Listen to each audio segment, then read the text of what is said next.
Psalm chapter 21. For the choir director, a psalm of David.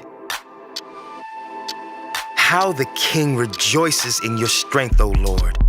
He shouts with joy because you give him victory. For you have given him his heart's desire. You have withheld nothing he requested. Interlude. You welcomed him back with success and prosperity. You placed a crown of finest gold on his head. He asked you to preserve his life, and you granted his request. The days of his life stretch on forever. Your victory brings him great honor, and you have clothed him with splendor and majesty.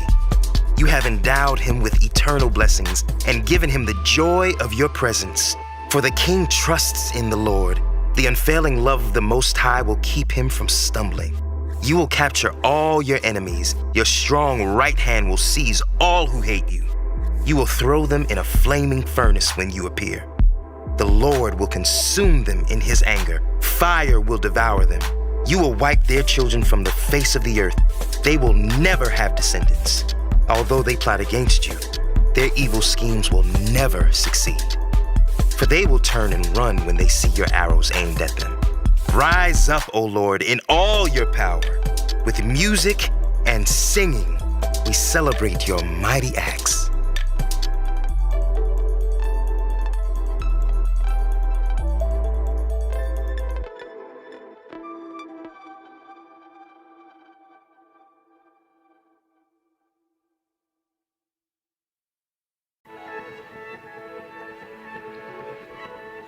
Second Samuel chapter 7. The Lord's covenant promise to David. When King David was settled in his palace, and the Lord had given him rest from all the surrounding enemies, the king summoned Nathan, the prophet. Look, David said, I am living in a beautiful cedar palace, but the ark of God is out there in a tent. Nathan replied to the king, Go ahead and do whatever you have in mind, for the Lord is with you.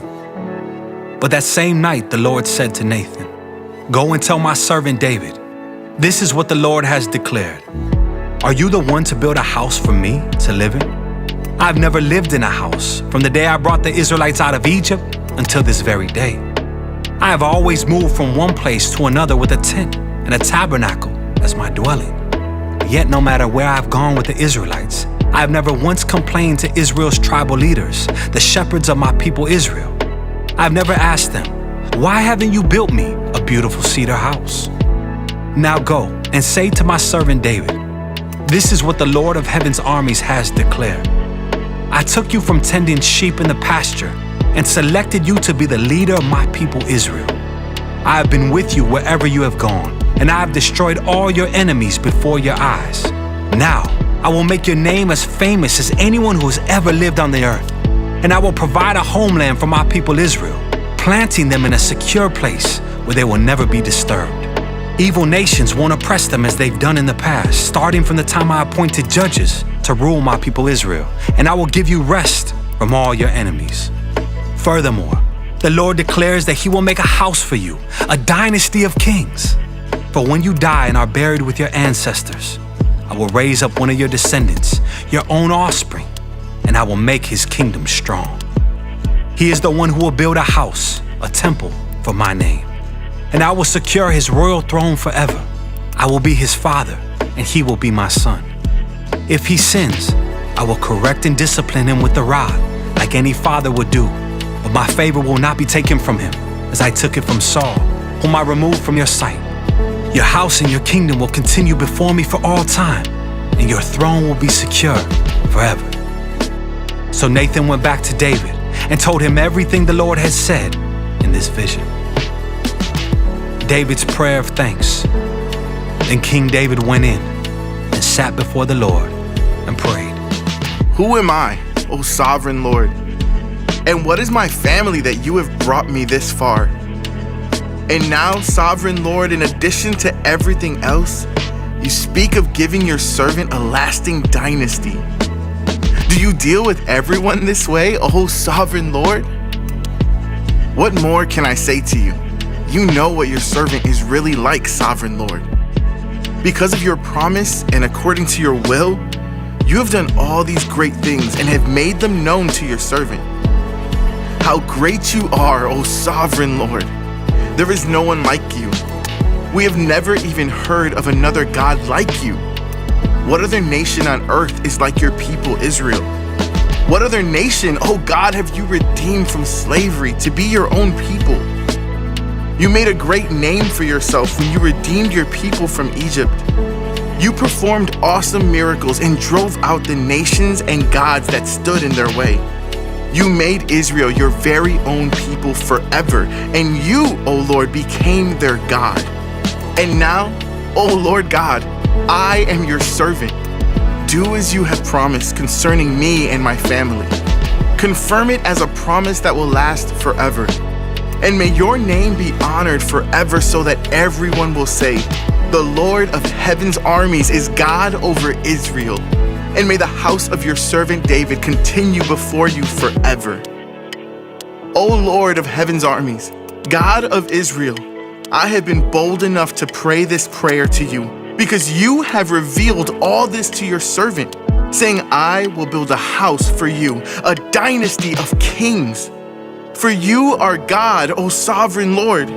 Your words are truth, and you have promised these good things to your servant. And now, may it please you to bless the house of your servant, so that it may continue forever before you.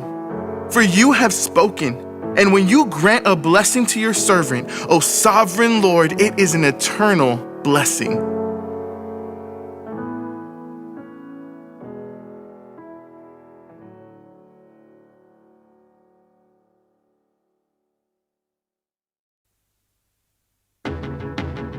Second Samuel chapter 8. David's military victories. After this, David defeated and subdued the Philistines by conquering Gath, their largest town. David also conquered the land of Moab. He made the people lie down on the ground in a row, and he measured them off in groups with the length of rope. He measured off 2 groups to be executed, for every 1 group to be spared.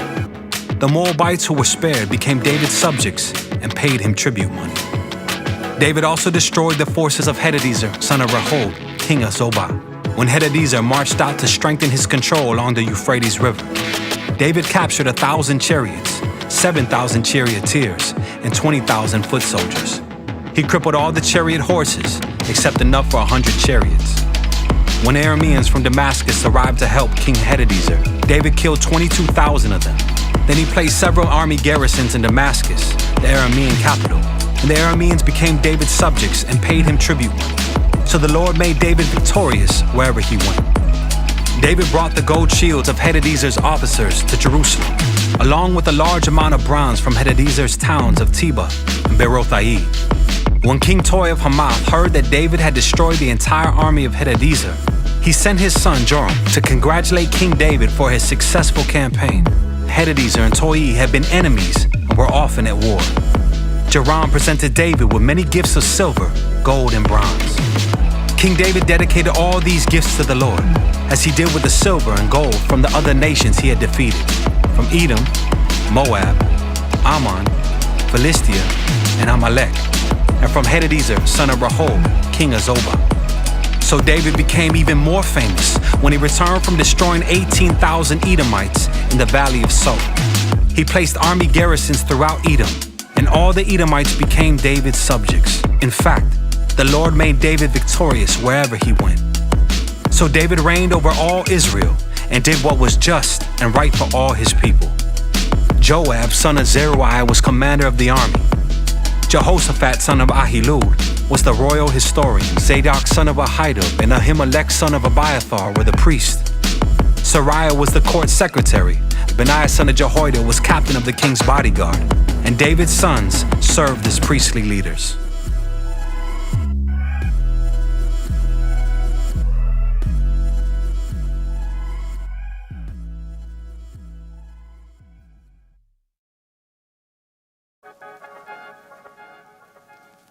Second Samuel chapter 9. David's kindness to Mephibosheth. One day David asked, Is anyone in Saul's family still alive? Anyone to whom I can show kindness for Jonathan's sake? He summoned a man named Ziba. who had been one of Saul's servants. Are you Ziba? The king asked. Yes, sir, I am, Ziba replied. The king then asked him, Is anyone still alive from Saul's family? If so, I want to show God's kindness to them. Ziba replied, Yes, one of Jonathan's sons is still alive. He is crippled in both feet. Where is he? The king asked. In Lodebar, Ziba told him, at the home of Machir, son of Ammiel. So David sent for him and brought him from Machir's home. His name was Mephibosheth. He was Jonathan's son and Saul's grandson. When he came to David, he bowed low to the ground in deep respect. David said, Greetings, Mephibosheth. Mephibosheth replied, I am your servant. Don't be afraid. David said, I intend to show kindness to you because of my promise to your father, Jonathan. I will give you all the property that once belonged to your grandfather Saul, and you will eat here with me at the king's table. Mephibosheth bowed respectfully and exclaimed, Who is your servant, that you should show such kindness to a dead dog like me? Then the king summoned Saul's servant Ziba and said, I have given your master's grandson everything that belonged to Saul and his family. You and your sons and servants are to farm the land for him, to produce food for your master's household. But Mephibosheth, your master's grandson, will eat here at my table. Ziba had 15 sons and 20 servants. Ziba replied, Yes, my lord the king, I am your servant, and I will do all that you have commanded. And from that time on, Mephibosheth ate regularly at David's table, like one of the king's own sons. Mephibosheth had a young son named Micah. From then on, all the members of Ziba's household were Mephibosheth's servants.